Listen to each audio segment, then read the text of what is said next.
dari abad kedua, saya mau kasih tunjuk dulu ya. Permisi.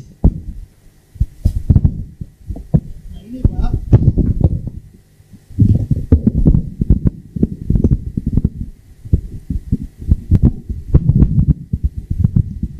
Nah, ini ya Targum Yonatan ya yang diterbitkan 92 tapi langsung dari Targum Yonatan abad kedua. Nah di sini Yesaya pasal 52 ayat 13. Coba saya tahu Pak Umar ini kan mantan Yudaisme ya, pasti bisa bahasa Ibrani. Coba bisa baca yang ayat 13-nya ini Pak, monggo.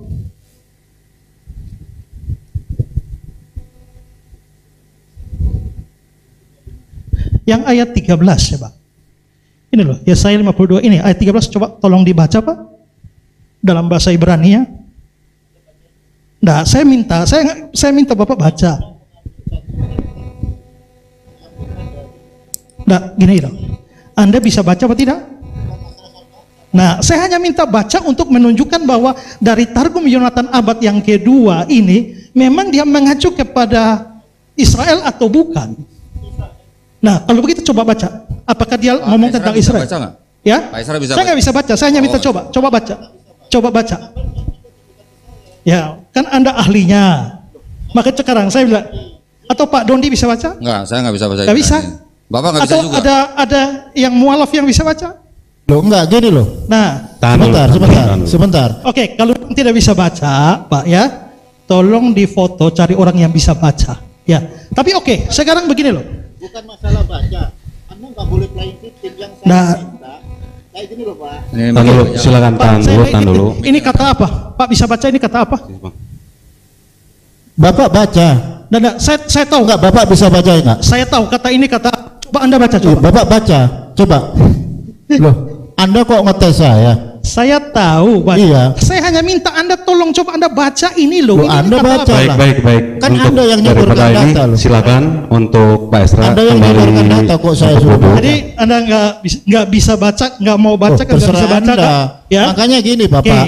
Ya. Anda jangan gini. Bang loh. Umar, Yang Bang saya Umar. minta Bang Umar, ketika tahan Anda menjelaskan konsep yang Anda mengambil dari Yehonatan, Anda nggak boleh mengambil referensi dari Kristen. Yahudi Mesanik Bang Kristen Umar. bukan? Ini bukan Kristen, Pak. Bang Umar, Loh, tahan dulu. sama Mohon halnya. maaf. Ini Targum Yahudi bukan Loh, Kristen. Tunjukkan di mana Yehonatan mengimani Yesus Bang Umar, Kristus. tahan dulu. Baik, kalau begitu tidak ada lagi yang menghalangi Ibu Lianawati ini untuk mengucapkan 2 kalimat syahadat ya Bu ya. Ibu sudah pernah mendengarkan 2 kalimat syahadat?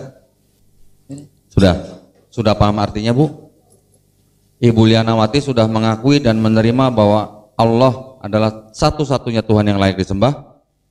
Sudah, dan Ibu sudah mengakui bahwa Nabi Muhammad SAW adalah hamba dan utusan Allah? Alhamdulillah. Baik, ikuti kata-kata saya Bu ya. Asyhadu alla ilaha illallah wa asyhadu anna Muhammadan Rasulullah. Aku bersaksi tiada Tuhan yang layak disembah selain Allah, dan aku bersaksi Nabi Muhammad adalah utusan Allah. Allahu Akbar. Allahu Akbar. Assalamualaikum warahmatullahi wabarakatuh. Berjumpa lagi dengan Jadid HMC ya, channel yang mengedukasi dan menghibur. Bersama kita ketahui teman-teman, kemarin baru saja berlangsung ya debat antara Pendeta Budi Asali bersama Pendeta Esra Soru menghadapi Kohdonditan dan juga Umar ya, atau dulu yang lebih dikenal dengan nama Valen ya. Jadi 2 lawan 2, dan debat tersebut berlangsung dengan sangat luar biasa. Dan ada beberapa kejadian cukup unik. Ya, ada beberapa kejadian cukup unik, dan saya rasa teman-teman juga sudah tahu atau sudah nonton. Dan saya akan memberikan tanggapan perihal hal tersebut ya. Jadi salah satu keunikan adalah saat Pendeta Esra Soru. Ya, Pendeta Esra Soru mempertanyakan dan juga meminta kepada Umar atau Bang Valen untuk membaca ya membaca Ibrani yang ada di Targum Yonatan. Targum Yonatan sendiri adalah targum yang dimiliki oleh atau yang digunakan oleh orang Yahudi, di mana teman-teman Kristen mengatakan bahwa Yesaya 53 itu di Targum Yonatan itu mengacu kepada Yesus. Ya, Yesaya yang ada kata Mesiasnya itu mengacu kepada Yesus menurut Pendeta Ezra Soru. Dan ini cukup unik ya sebenarnya teman-teman, karena kita tahu teman-teman Kristen itu selalu mengais dari Yahudi, selalu mengais kitab-kitabnya orang Yahudi, dan mengatakan bahwa Yahudi itu juga membenarkan bahwa Yesus adalah Tuhan. Inilah salah persepsi yang terjadi di masyarakat. Ya, ini salah persepsi. Kenapa saya bilang salah persepsi? Ya karena banyak orang berpikir kalau udah namanya Mesias itu Yesus. Orang Kristen itu selalu berpikir kalau ada kata Mesias artinya itu Yesus. Ini yang salah gitu. Mesias itu julukan, dan bukan hanya Yesus yang dipanggil Mesias. Ya, bukan hanya Yesus. Tokoh-tokoh sebelumnya juga dipanggil Yesus, dipanggil Mesias. Ya, dipanggil Mesias juga. Contoh siapa? Kores. Ya, terus siapa lagi? Saul. Ya, Daud. Itu Mesias. Bahkan kalau di zaman now, Messi itu dipanggil Mesias. Pemain sepak bola Messi itu dipanggil Mesias juga. Sampai Paus ya, Paus Vatikan itu komplain, mempertanyakan kenapa Messi dipanggil Mesias gitu. Mesias itu adalah orang yang diurapi. Mesias bukan mengacu kepada pencipta alam semesta, enggak. Enggak, teman-teman. Jadi, kalaupun di Targum Yonatan menjelaskan tentang nubuatan Mesias, itu wajar. Kenapa saya bilang wajar? Karena Mesias memang ditunggu oleh orang Yahudi. Betul tidak? Sampai detik ini, Mesias masih ditunggu. Dan memang disebutkan ciri-ciri dari Mesias tersebut. Ya. Disebutkan ciri-cirinya. Dan yang paling menonjol adalah dia yang akan membangkitkan kerajaan Israel. Itulah kenapa sampai sekarang orang-orang di Israel sana terpecah dua. Yang setuju berdiri negara Israel dan yang tidak. Banyak orang Yahudi nggak setuju juga ada negara namanya Israel. Karena menurut mereka, seharusnya negara Israel atau kerajaan Israel itu dibuat, didirikan oleh Mesias. Bukan oleh mereka. Bukan oleh manusia biasa gitu. Harus Mesias yang bangun. Itulah kenapa mereka masih ribut sampai sekarang. Mereka masih menunggu Mesias itu. Sedangkan orang Kristen, terutama Pak Ezra Soru, membuat seakan-akan, oh ini Mesias ini adalah Yesus. Karena dia tahu di masyarakat, orang kalau udah bilang Mesias itu Yesus. Ini salah gitu. Betul tidak? Orang Kristen, kalian tanya ya, orang Kristen, terutama orang Kristen awam, kalian nanya 1000 orang, 999 akan bilang Mesias itu Yesus. Mereka karena nggak tahu bahwa Mesias itu bukan Yesus, bukan hanya Yesus. Betul tidak? Ini sama dengan tahu apa? Ini sama dengan orang, kalau dibilang Firaun, orang akan pikir Firaun itu adalah musuhnya Nabi Musa alaihissalam. Ini salah persepsinya sama gitu. Coba kalian lihat ya. Orang-orang awam kalau udah dibilang Firaun, yang ada di otaknya siapa?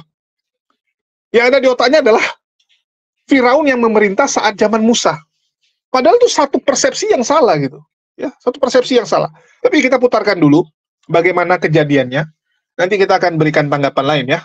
Oke, selamat menyaksikan dulu buat teman-teman biar teman-teman tahu dulu. Bahwa Rabi Akiba percaya hamba Tuhan yang menderita itu adalah Israel. Yang tadi Anda omong kan? Dari mana sumbernya? Waktu.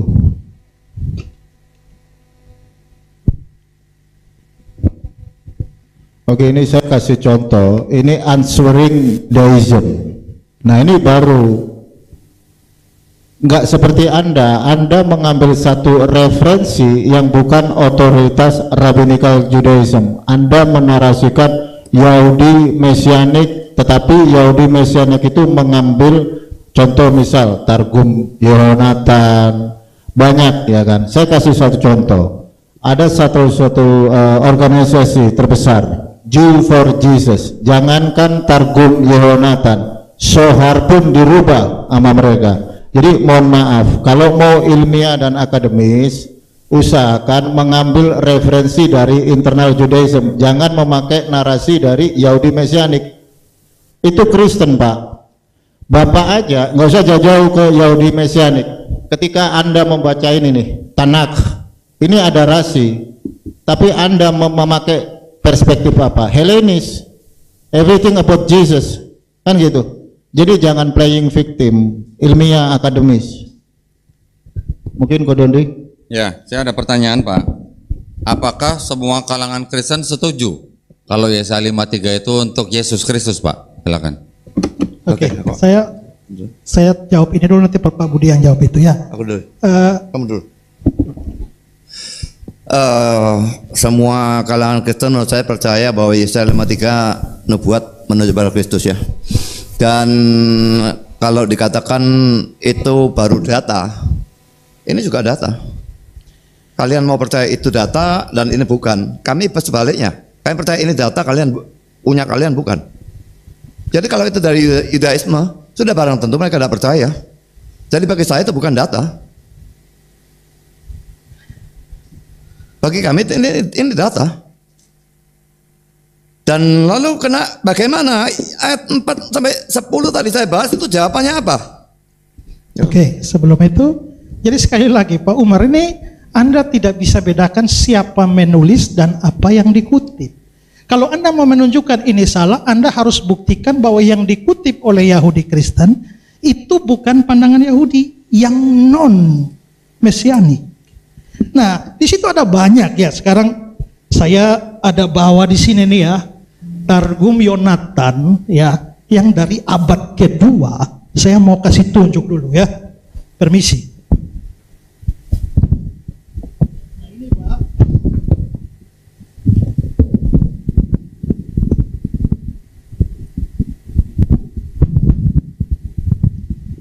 Nah, ini ya, Targum Yonatan ya, yang diterbitkan 92 tapi langsung dari Targum Yonatan abad kedua. Nah, di sini Yesaya pasal 52 ayat 13.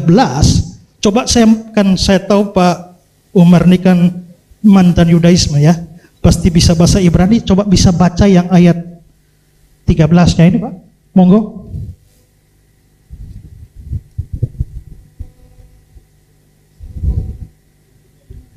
Yang ayat 13 ya Pak. Ini loh, Yesaya 52 ini ayat 13, coba tolong dibaca Pak dalam bahasa Ibrani ya. Nah, saya minta Bapak baca. Nah, gini loh. Anda bisa baca apa tidak? Nah, saya hanya minta baca untuk menunjukkan bahwa dari Targum Yonatan abad yang kedua ini memang dia mengacu kepada Israel atau bukan. Nah, kalau begitu coba baca. Apakah dia ngomong tentang Israel? Ya? Saya nggak bisa baca. Saya hanya minta coba baca. Coba baca. Ya, kan Anda ahlinya. Maka sekarang saya bilang, atau Pak Dondi bisa baca? Enggak, saya nggak bisa baca. Nggak bisa. Bapak nggak bisa juga. Ada yang mualaf yang bisa baca? Loh, enggak gini loh. Nah, sebentar. Oke, kalau tidak bisa baca, Pak ya, tolong difoto, cari orang yang bisa baca. Ya, tapi oke, sekarang begini loh. Bukan masalah baca. Anda nggak boleh playing victim yang saya Nah, minta. Kayak gini loh Pak. Tahan dulu, silakan tahan dulu. Ini kata apa? Pak bisa baca ini kata apa? Bapak baca. Nah, saya tahu. Enggak, Bapak bisa baca enggak? Saya tahu kata ini kata. Coba Anda baca coba. Bapak baca, coba. Loh, Anda kok ngetes saya? Saya tahu, Pak. Iya. Saya hanya minta Anda tolong coba Anda baca ini loh. Loh, Ini Anda kata baca. apa? Baik. Kan Untuk Anda yang nyeburkan daripada ini, data loh. silakan untuk Pak Esra Anda yang kembali nyeburkan data kok saya untuk suruh. duduk. Jadi Anda nggak bisa baca, nggak mau baca, kan nggak bisa terserah baca, Anda. kan? Ya. Makanya gini Bapak. Oke. Ya. Anda jangan gini Bang loh. Umar, Yang mohon saya maaf. minta Bang Umar, ketika tahan Anda menjelaskan konsep yang Anda mengambil dari Yehonatan, Anda nggak boleh mengambil referensi dari Kristen. Yahudi Mesianik Bang Kristen Umar. bukan? Ini bukan Kristen, Pak. Bang Umar, Loh, tahan dulu. sama Mohon halnya. maaf. Ini Targum Yahudi bukan Kristen. Tunjukkan di mana Yehonatan mengimani Yesus Bang Umar, Kristus. tahan dulu. Silakan untuk Pak Esra Salah menjelaskan. Begini loh. Ini kan Anda mau menunjukkan bahwa semua sebelum rasi itu Israel. Saya bawa dokumen abad Loh, ini kedua. dokumen Pak, ini juga dokumen ini. Di sini ada semua lengkap. Ya, Yang sekarang- Anda Bang Umar, tahan narasikan itu dari kekristenan. Kalau Bukan. Tahan dulu, Ini tahan dulu. Targum Mohon Yahudi. maaf Pak, ditahan dulu sebentar. Tuh, stop, Ya. stop. Supaya kita bisa lebih Gini detail lah. lagi. Kita rugi waktu-waktu Nah, kita yang jalan. dia nggak berani baca, jelas di situ ada kata Mesias di situ. Oke, nggak Jadi apa-apa, nggak apa-apa. Oke. Targum Yonatan Sebentar. Tahan dulu, itu tahan dulu, langsung mengarahkan hamba Tuhan yang menderita. Stop. Di situ Mesias. Stop. Anda nggak berani baca. Jangan ngomong. loh, huruf Tahan dulu Bang, tahan dulu. Nanti yang jalan tuh. Jangan ngomong. Iya, Bang. Jangan ngomong dulu. Oke. Udah belum, Pak? Sudah. Ya, jadi sayang sekali kalau Anda tidak mau baca. Ya, nanti tolong yang mualaf itu yang pintar bahasa coba baca. Ya. Nah, tapi ya jelas di sini ini bukan sumber Kristen, ini Targum abad kedua, Targum Yonatan, dan menerjemahkan di sana Yesaya 52 ayat 13. Langsung ada kata Masiha di sana, dan itu merujuk bahwa dia percaya hamba Tuhan yang menderita itu Mesias, bukan Israel seperti yang Bapak omong bahwa sebelum rasi semua Israel. Iya, teman-teman sudah dengar ya. Jadi terjadi satu hal yang kurang bagus, di mana ada kejadian lucu. Pendeta Esra Soru, dia sendiri nggak bisa baca, tapi dia suruh orang baca. Ini konyol gitu ya. Dia sendiri nggak bisa baca, dia suruh orang baca juga. Dan memaksakan orang lain untuk baca. Hak orang dong mau baca atau tidak. Betul tidak? Ya. Terus bagi teman-teman muslim yang bilang, aduh sayang, kenapa yang diajak Umar, harusnya yang diajak Bang Zuma dan yang lain gitu. Sekali lagi ya teman-teman, Umar atau Bang Valen itu sudah berusaha yang terbaik. Dan kalian harus bisa membedakan. Di situ emosi bermain. Namanya debat itu secara langsung kalau ketemu, itu beda dengan secara online. Beda teman-teman. Feelingnya, perasaannya itu beda. Banyak hal ya, yang sebelumnya kalian ingat begitu debat, kadang-kadang ngeblank. Kan kalian juga pernah alami itu kan? Misalnya kalian punya rencana nih, nanti saya kalau ketemu sama teman saya atau ketemu klien, ketemu dengan ini, saya akan ngomong begini-begini. Begitu ketemu, lupa. Lupa. Ya sama, saat debat juga terjadi hal seperti itu. Umar sudah berusaha yang terbaik, dan memang untuk kontrol emosi, kita harus akui Esra Soru lebih baik. Untuk mempermainkan emosi. Kalau kita bicara penguasaan diri ya, ya kita juga nggak tahu kan, Umar mungkin lagi datang dengan kondisi ya, ada masalah atau apa gitu, tapi dia sudah berusaha yang terbaik. Dan saya rasa apa yang disampaikan Umar sangat jelas, di mana Esra Soru juga banyak tidak menjawab. Banyak sekali tidak menjawab pertanyaan-pertanyaan yang dilontarkan.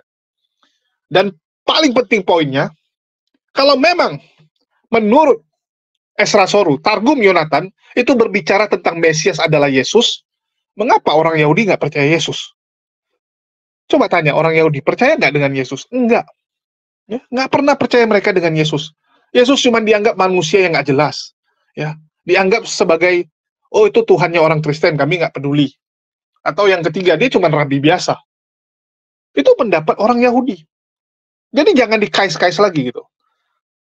Nah, inilah saya bilang di awal tadi ya, ada persepsi yang salah di benak teman-teman kita Kristen. Teman-teman Kristen kita selalu berpikir Mesias itu Yesus. No, Mesias itu bukan Yesus. Ini sama dengan Firaun. Ya, Firaun itu bukan nama orang. Firaun itu tidak mengacu hanya kepada Ramses II yang mengejar Nabi Musa alaihissalam. Betul tidak? Orang kalau berpikir Firaun, oh itu yang mengejar Nabi Musa. Ya, yang ngejar Nabi Musa saat Nabi Musa membawa orang-orang Israel keluar dari Mesir. Enggak, teman-teman. Firaun itu raja. Sama kayak Mesias. Mesias itu orang yang diurapi. Itu cuman gelar. Firaun itu banyak. Ada Ramses, ada Merneptah, banyak. Sedangkan yang disebut di Bible, di Quran, yaitu mengacu kepada Ramses II. Firaun yang saat itu menjabat. Jadi teman-teman harus bisa bedain. Terutama teman-teman Kristen ya, yang masih berpikir bahwa, oh, yang namanya Mesias ya Yesus. Enggak gitu. Kalau Mesias itu Yesus, orang Yahudi udah nyembah Yesus. Orang Yahudi sudah punya Mesias kalau gitu. Nggak perlu nunggu-nunggu lagi. Sampai detik ini mereka masih menunggu Mesias. Ya. Masih. Dan sebenarnya Mesias yang dimaksud itu, atau orang yang diurapi, atau raja ya, yang diurapi itu siapa sebenarnya? Ya kembali gitu. Setiap orang punya persepsi masing-masing. Orang Kristen akan ngotot bilang, oh itu Yesus dong. Ya. Padahal Yesus nggak pernah mendirikan kerajaan.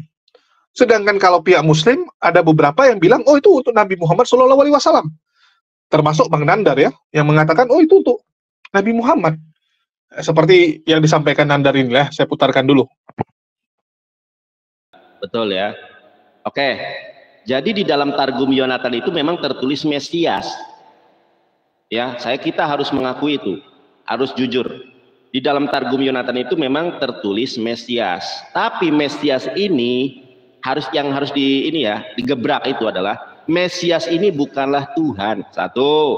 Justru di dalam Yesayahu, Ferek, Hames, Vestayim itu adalah hamba Allah. Ingat di dalam Sefer Yesayahu, Ferek pasal, kemudian Hamisim 50, Hamisim Yustayim yaitu 52, Misfar Stayim Esreh, Misfar itu nomor, Stayim Esreh itu 12, itu tadi 12 atau 13? Bentar, saya lihat tuh. 12 atau 13? 13. Berarti Stayim Esreh Salos Esreh. Di dalam Sefer Yesayahu, kitab Yesayahu, Perek pasal, Hamisim Yustayim, Perek 52, pasal 52, Misfar nomor, pasuk ayat, Salos Esreh, Salos 3, Esreh belasan. Jadi Salos Esreh itu adalah ayat ke-13. Baik, kita lihat di sini ayatnya ya. Ayatnya dulu nih kita lihat. Sesungguhnya hambaku. Jadi di situ adalah hamba, bukan inilah Tuhanku, bukan. Hambaku akan berhasil. Ia akan ditinggikan, disanjung dan dimuliakan. Memang ada kata Mesias di dalam Targum Yonatan, tapi Mesias di sini bukan mengacu kepada Yesus, tapi mengacu kepada Nabi Muhammad SAW. Yesaya 52:13 ini mengacu kepada Nabi Muhammad SAW. Ingat teman-teman, ini mengacu kepada Nabi Muhammad SAW, disanjung dan dimuliakan, ditinggikan. Tidak ada nama yang lebih sering disanjung, tidak ada nama di dunia ini yang banyak disebut satu hari itu kecuali baginda alam Habibana wa Nabi Muhammad SAW. Man shola alaya wahidatan sallallahu alaihi asro. Barang siapa yang bersalawat kepadaku satu kali, maka Allah akan memberikan kepadanya 10 kali. Kita bersolawat kepada Nabi Muhammad itu ibadah, dan Nabi Muhammad adalah nama yang paling disebut. Jadi kalau saya ditanya gitu, ini siapa Mesias ini? Mesias itu kepada Nabi Muhammad. Loh, kok Nabi Muhammad? Memang Anda tahu Mesias itu apa artinya? Yang diurapi bukan hanya Yesus.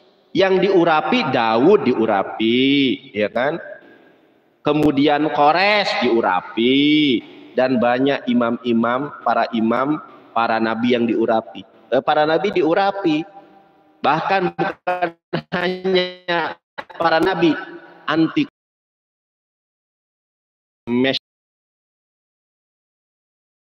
Mesias yang ditulis Pak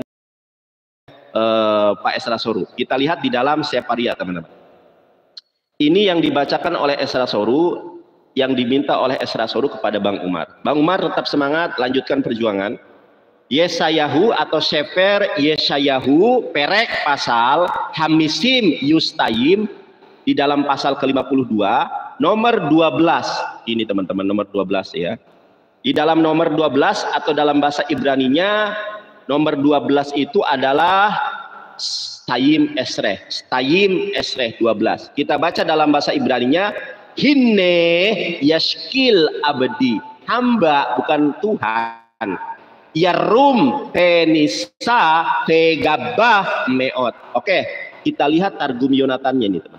Ini ada Targum nih di bawah ini ya, Targum Yonatan. Nah ini ya teman-teman ya, Targum Jonathan on Isaiah. Targum Jonathan pada Yesayahu. Oke, kita lihat. Nah, ini teman-teman. Ini yang kemudian ditunjukkan oleh Ezra Soru. Behold my servant the Messiah, Saul prosper, he shall be exalted and exalted. He shall be exalted and exalted, and he shall be very strong. Wih, jadi memang ini adalah Mesias. Cuma kalau mereka memaksa itu Mesias kepada Yesus, sejak kapan Yesus berhasil? Mesias ini mengacu kepada baginda alam Habibana wa Nabiyana Muhammad. Karena Mesias itu artinya yang diurapi, yang menerima firman Tuhan. Ya. Itulah definisi Mesias. Mesias itu bukan hanya Yesus. Jadi kalau saya disuruh baca, saya bacakan Ezra Soru. Kalau Anda menyuruh saya bacakan Ibrani, bisa baca. Yunani bisa baca. Aramaik sekarang saya lagi belajar, guys. Mohon doakan ya teman-teman ya. Ya, ini saya lagi belajar bahasa Yesus, buku belajar bahasa Aramaik. Yang nulis langsung guru saya, moreh saya, namanya Sapri Saleh. Teman-teman yang berminat bisa japri saya untuk order buku ini. Bukan langsung ke saya, nanti ke tangan moreh saya, yaitu moreh Sapri Saleh. Ya, jadi saya berterima kasih kepada moreh Sapri Saleh yang sudah mengajari saya baca Ibrani, mengajari saya baca Yunani, mengajari saya bahasa Aramaik. Ini bukan untuk jago-jagoan, bukan. Untuk hebat-hebatan, bukan. Tetapi untuk al-islamu ya'lu wa la yu'la alai. Jadi Yesaya 52 nomor 13 itu bukan mengacu kepada Yesus, tapi mengacu kepada baginda alam Habibana wa Nabiyana Muhammad SAW. Nabi Muhammad itu pernah tidak dikenali. Ketika dia di Taif, dilempari mukanya oleh orang-orang kafir di Taif. Mukanya sudah tidak lagi dikenali di ayat ke-14-nya.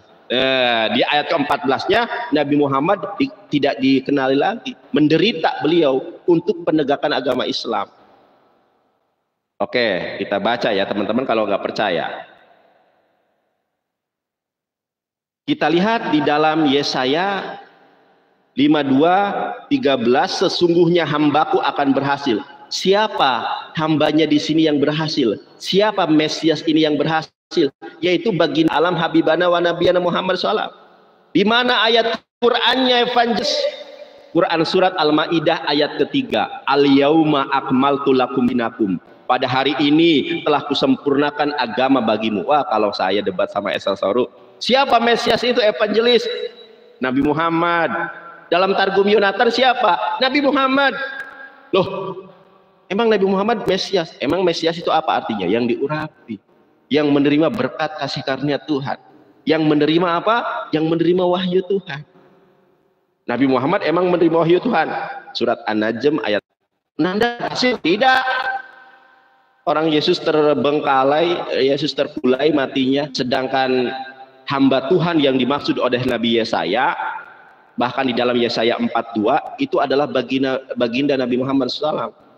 Dia tidak akan patah terpulai. Nabi Muhammad tidak patah terpulai. Yesus patah di tiang salib menurut keyakinan umat Kristen. Ya kan? Nabi Muhammad berhasil, Islam sampai sempurna. Abu Bakar radhiyallahu anhu menangis ketika Quran surat Al-Maidah ayat ketiga turun. Bambang Nursena murtadin turun. Bambang Nursena murtadin ya bang, bukan, ya bang, bukan. Bambang Nursena bukan murtadin. Waduh, muter-muter guys. Bambang Nursena bukan murtadin. Waduh, muter-muter guys. Coba. Aduh, muter-muter. Si Bambang Nursena itu cuma pemandu wisata. Mana berani debat? Saya berani berdebat dengan Bambang Nursena. Tatap muka, orang bacaan Ibraninya saja lebih baik dari saya. Bambang Nursena itu pemandu wisata, bukan debater. Bahkan Ibu Rita Wahyu, baru Ibu Rita Wahyu itu bagus, bacaannya lebih bagus daripada saya, ilmu Ibraninya lebih bagus, orang dia sekolah di Israel. Kalau Bambang Nursena kan sama gelarnya sama saya, sarjana hukum. Coba aja cari biografinya. Iya, itulah pandangan kalau dari pihak Muslim ya. Contohnya Bang Nandar yang mengatakan lebih pantas kepada Nabi Muhammad SAW. Karena memang ada beberapa ciri ya, contoh jadi raja, ya. Terus kedua akan mengalami siksaan gitu kan. Nabi Muhammad dulu mengalami siksaan. Saat masih di Mekah mengalami siksaan, baru hijrah, ya, memimpin sama seperti Musa gitu kan. Mesias itu akan seperti Musa, memimpin. Artinya apa? Selain sebagai pemimpin tertinggi dalam iman, dia pemimpin tertinggi dalam pemerintahan, ya, pemerintahan dan iman. Siapa itu? Nabi Muhammad. Kalau menurut Bang Nandar ya, dan sebagian teman-teman Muslim lainnya. Kalau kalian nanya kepada saya, kalau saya sih nggak peduli gitu. Ya, saya nggak pernah peduli dengan siapa Mesias itu gitu. Karena menurut saya nggak ada poinnya gitu, nggak ada poinnya bagi saya. Karena perintah dari Allah kepada saya jelas gitu. Apa perintah Allah? Ya, kita tahu. Ya, rukun iman, rukun Islam. Udah lakukan itu. Perbanyak pahala, amal ibadah. Udah. Saya nggak perlu harus peduli ya, siapa Firaun yang mengejar Nabi Musa alaihissalam.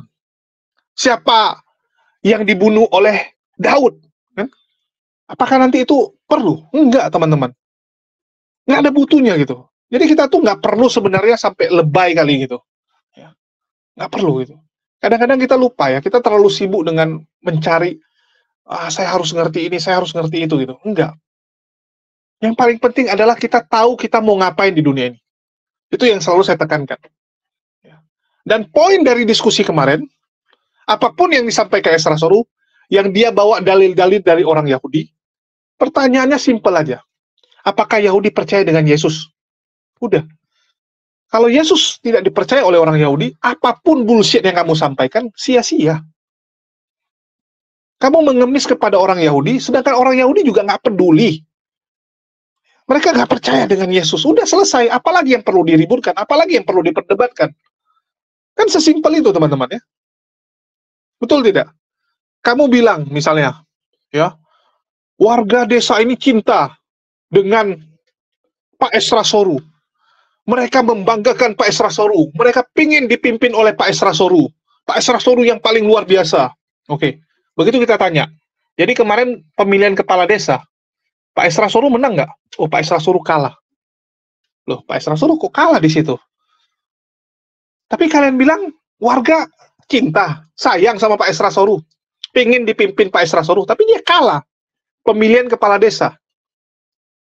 Betul tidak? Artinya yang kalian sampaikan bullshit.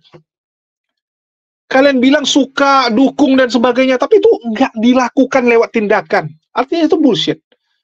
Betul tidak? Ujung-ujungnya adalah tindakan itu yang mencerminkan. Ada orang bilang ini, saya sayang sama kamu, saya cinta. Tapi, ya, begitu ada apa-apa dia kabur. Begitu diminta tolong nggak mau. Apakah itu cinta? Nggak ada. Betul tidak? Ada anak kecil, saya sayang sama ibu saya, ya. Saya cinta dengan ibu saya benar-benar pingin merawat dia. Disuruh cuci piring, kabur. Disuruh beli sayur, hilang, teman-teman. Dimintain beli roti, nggak dibeliin. Artinya apa? Yang dia sampaikan bullshit semua kok. Ya sama, kamu mau bilang, orang Yahudi beginilah, ya, mereka punya teks ini, ada menceritakan Mesias lah, dan sebagainya. Itu untuk Yesus. Bullshit. Sejak kapan untuk Yesus? Kalau memang mereka percaya Yesus itu Mesias, mereka akan anggap Yesus Mesias. Udah selesai. Buktinya mereka tidak pernah menganggap Yesus sebagai Mesias. Udah selesai. Sesimpel itu kok. Ya, jangan dibawa ke bullshit manapun lah. Jadi, Esra Soru ini kan cuman, kalau menurut saya ya, dia sadar bahwa jemaatnya, dia sadar bahwa orang-orang Kristen yang menonton, itu kalau udah bicara Mesias, pasti itu adalah Yesus. Itulah dia giring ke sana. Dia giring ke sana. Inilah pentingnya kita untuk mengedukasi orang, Mesias bukanlah Yesus. Bukan Yesus. Mesias hanyalah gelar. Dan yang mendapatkan gelar itu banyak. Daud Mesias. Saul Mesias. Ini yang harus kita ajarkan kepada teman-teman kita di luar sana. Ya, Mesias itu yang paling pasti adalah Daud. Orang Kristen percaya Mesias adalah Daud. Orang Yahudi juga percaya, Muslim juga. Kalau Yesus, mohon maaf, Yahudi tidak percaya, Islam tidak percaya, hanya Kristen yang percaya Yesus Mesias. Betul tidak? Hanya Kristen yang percaya. Masih bisa dibantahkan. Tapi kalau Daud fix, tidak ada agama ya yang menentang bahwa Daud adalah Mesias. Ya udah, mending kita bilang yang pantas dapat gelar Mesias paling tinggi ya Daud, udah selesai. Ya. Betul tidak? Terus kalau dibilang, oh itu kan nggak mengacu kepada bangsa, itu pribadi ya, pribadi. Padahal kita tahu itu hanyalah kiasan yang dibuat untuk orang-orang Yahudi yang akan mengalami penderitaan, kesusahan ya. Karena memang ini kan multitafsir. Ayat-ayat seperti itu multitafsir. Ada yang bilang, oh itu tentang menceritakan penderitaan orang Yahudi. Ya, penderitaan orang Yahudi. Ada yang bilang, ya itu untuk Nabi Yakub. Beda-beda. Tapi yang pasti, hanya Kristen yang mengimani itu untuk Yesus. Hanya Kristen yang mengatakan Yesus Mesias. Di luar itu tidak ada. Ya, di luar itu tidak ada satupun. Dan yang paling penting adalah dari diskusi kemarin. Nah, ini yang paling penting nih teman-teman. Dari hasil diskusi kemarin, fix ya, seorang wanita yang bernama Liana Rusti itu memutuskan mualaf, teman-teman. Ya, Kak Liana Rusti itu memutuskan untuk menjadi mualaf. Nah, ini yang paling penting. Endingnya, hasilnya kan gitu. Kita nggak perlu banyak bacot, yang paling penting hasilnya. Jadi ada seorang wanita, kemarin akhirnya memutuskan mualaf setelah mendengar diskusi itu. Makin mantap. Sebelumnya dia memang sudah kepikiran ingin mualaf, tapi setelah lihat diskusi itu makin mantap lagi. Kecuali kemarin Esra Soru bisa membuktikan banyak hal. Mungkin dia akan berubah pikiran. Kan banyak orang gitu ya. Dia rencana udah mau beli nih. Tiba-tiba ya dia dengar tentang begini begitu nggak jadi.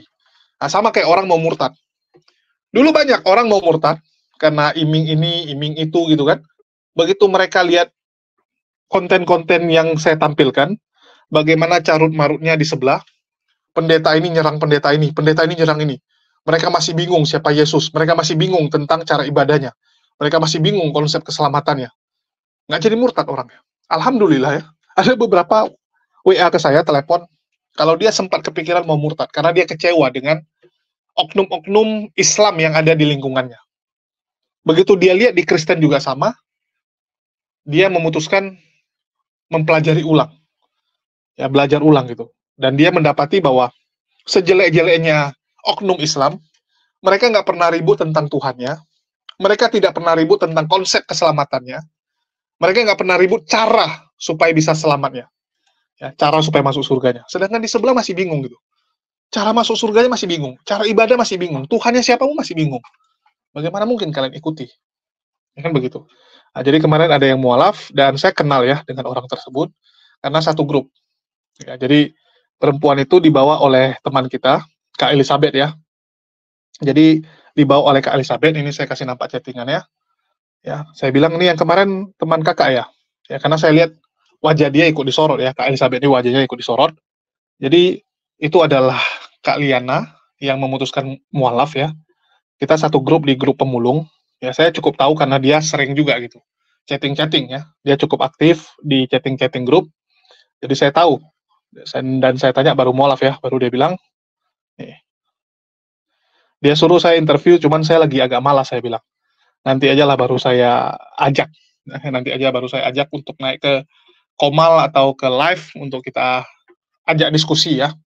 Perihal kenapa dia mualaf. Saya udah tahu dari beberapa waktu yang lalu bahwa dia tertarik Islam. Karena dia waktu itu bukan Islam, tiba-tiba dia join di grup pemulung. Dan dia termasuk aktif ya. Kita kayak ada kegiatan Jumat Berkah, Kak ini termasuk aktif lah. Ya, Kak Liana ini termasuk aktif, ikut membantu. Jadi saya tahu gitu. Ya, saya tahu dan sering istilahnya komunikasi. Dan dia tertarik Islam sih. Kemarin tuh memang tertarik Islam. Cuman saya nggak tahu sudah mualaf atau tidak kan. Karena nggak ditunggu ngikuti juga. Rupanya alhamdulillah kemarin memutuskan mualaf ya. Nah, ini saat syahadat kemarin.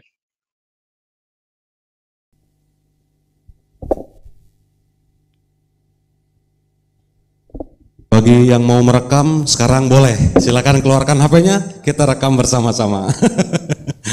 Ibu nanti temenin ini. Ibu temenin sini Bu. Ya. Selamat ya Pak Budi. Kenapa?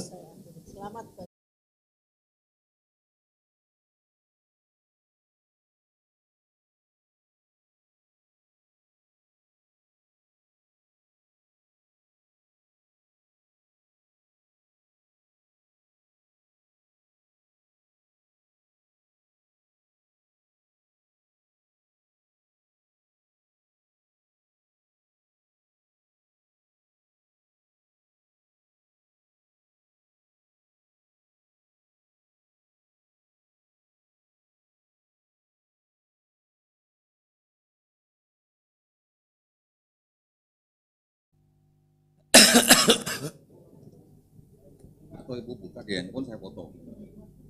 Oh, ada fotokopi? Ada. Alhamdulillah. Awas bu, duitnya jatuh.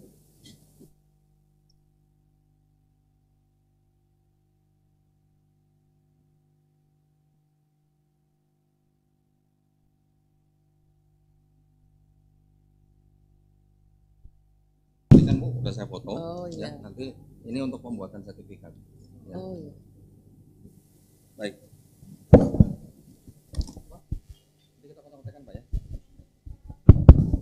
Assalamualaikum warahmatullahi wabarakatuh. Alhamdulillahirabbil alamin wassalatu wassalamu ala Rasulillah. Di hadapan saya sekarang ada seorang ibu bernama Ibu siapa tadi? Ibu Lianawati Rusti Dewi Kwok ya Bu ya. Kwok ini C-nya Ibu berarti ya, marga Ibu ya. Oh, kalau Ibu ini C-nya Kwok, saya setan Pak. C-nya Tan maksudnya. Alhamdulillah Ibu Lianawati ini datang ke acara ini ditemani oleh Ibu ya, menyatakan diri untuk masuk dalam agama Islam. Betul Bu? Betul? Saya ada beberapa pertanyaan yang mohon Ibu jawab ya, dengan jujur ya Bu ya. Ibu ini mau masuk ke dalam agama Islam ini atas kemauan sendiri atau ada iming-iming, rayuan atau paksaan gitu Bu? Tolong Bu, pakai mic. Lihat apa? Niat sendiri. Oh, berarti kemauan sendiri ya. Alhamdulillah. Apakah Ibu masih punya orang tua? Enggak. Tidak ada ya. Baik. Kalau begitu tidak ada yang akan protes ke Ibu ya. Tidak ada ya. Anak-anak mungkin? Tidak ada ya. Baik. Nah, yang ketiga di dalam Islam ada syariat-syariat yang nanti harus dilaksanakan, yaitu setelah ini sholat, nanti ada zakat, puasa dan haji jika mampu ya Bu ya. Baik, apakah Ibu berjanji untuk melaksanakan syariat tersebut? Alhamdulillah ya. Baik, kalau begitu tidak ada lagi yang menghalangi Ibu Lianawati ini untuk mengucapkan 2 kalimat syahadat ya Bu ya. Ibu sudah pernah mendengarkan 2 kalimat syahadat? Sudah. Sudah paham artinya Bu? Ibu Lianawati sudah mengakui dan menerima bahwa Allah adalah satu-satunya Tuhan yang layak disembah?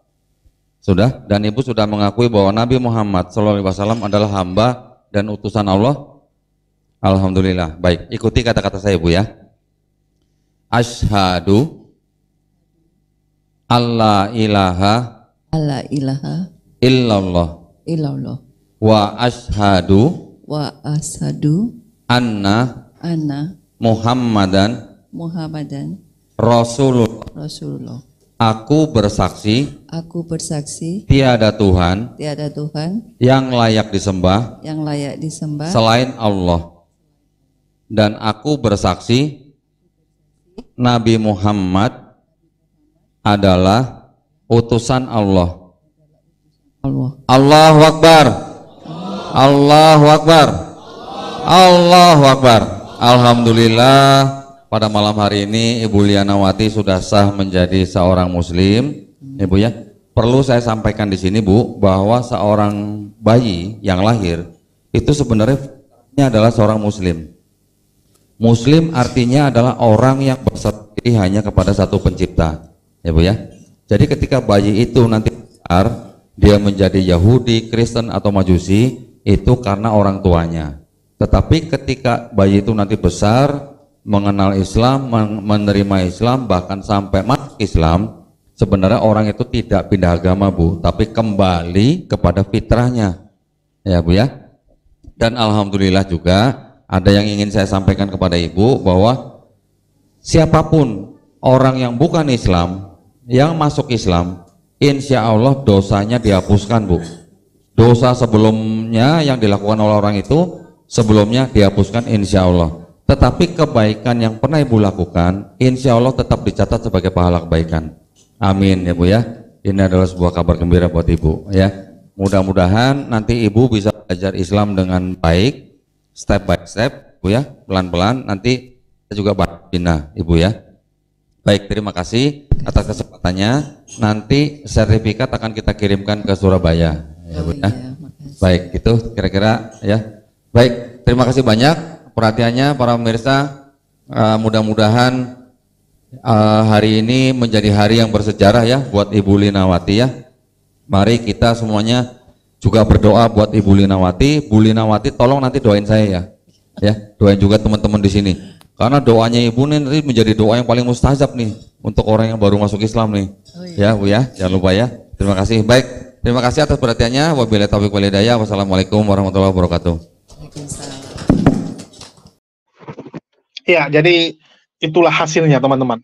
Yang paling penting adalah hasilnya. Nggak ada gunanya kita banyak bacot, ya, banyak gaya-gaya, tapi hasilnya nggak ada. Sama seperti orang pertandingan gitu. Ada orang kan ngeklaim gitu, wah, tim saya paling hebat, kita akan nyerang dia, kita akan begini, akan begitu. Selesai pertandingan babak belur, kalah. Banyak gitu ya, orang yang sebelum pertandingan bacotnya luar biasa, tapi begitu selesai pertandingan, pulang dengan rasa malu. Nah, jadi yang paling penting itu. Di diskusi kemarin atau debat kemarin, hasilnya adalah Kak Liana Rusti memutuskan mualaf. Itu fix, nggak bisa diubah. Kan begitu ya? Itu fix, nggak bisa diubah. Dan saya udah katakan ya, bahwa itu benaran mualaf, karena saya kenal. Dan nanti kita akan undang, tapi kita taruh di channel Kisah HMC. Kisah HMC sudah mulai aktif kembali channelnya. Bagi teman-teman yang nggak tahu, silakan klik di link di bawah ini. Ya, di deskripsi saya taruh linknya, itu channel lama saya, khusus untuk kisah-kisah para orang mualaf. Ataupun kisah-kisah orang yang hijrah. Ya, channel itu. Jadi kita akan taruh di sana, kita akan undang Kak Liana Rusti untuk memberikan kesaksiannya. Kok bisa gitu? Kok bisa kepikiran jadi mualaf? Karena waktu kemarin tertarik aja belajar Islam. Cuman nggak pernah bilang mau syahadat. Jadi kita juga ya sudah gitu kan. Tetapi ternyata kemarin setelah mendengar diskusi itu jadi makin mantap untuk memutuskan syahadat. Bagus ya. Akhirnya gitu kan. Nah, jadi yang paling penting memang endingnya. Ya, jadi buat teman-teman Kristen, terserah kalian mau bilang, oh orang Yahudi bilangnya beginilah, bilangnya begitu. Itu kan menurut kalian. Itu kan klaim kalian. Tapi sampai detik ini, Yahudi masih menunggu Mesias. Artinya apa? Yesus bukan Mesias menurut mereka. Fix. Ya, itu aja yang bisa saya sampaikan. Makasih buat teman-teman semua. Dan mohon dukungannya ya untuk bisa terus ya kita aktif. Jadi ya tolong bantu share, bantu like-nya, dan bantu untuk selalu mendoakan kita lah. Entah kenapa belakangan ini saya kayak agak bad mood ya. Entah kenapa lagi nggak dapat mood untuk buat konten. Dan entah kenapa belakangan ini saya mendapatkan banyak sekali cobaan-cobaan nih. Ya saya nggak tahu apakah lagi digangguin oleh roh-roh yang ada di udara ini ya. Oke, mungkin itu aja daripada ngelantur lagi. Makasih buat semuanya. Di akhir kata saya ucapkan wassalamualaikum warahmatullahi wabarakatuh. Sampai jumpa di lain kesempatan.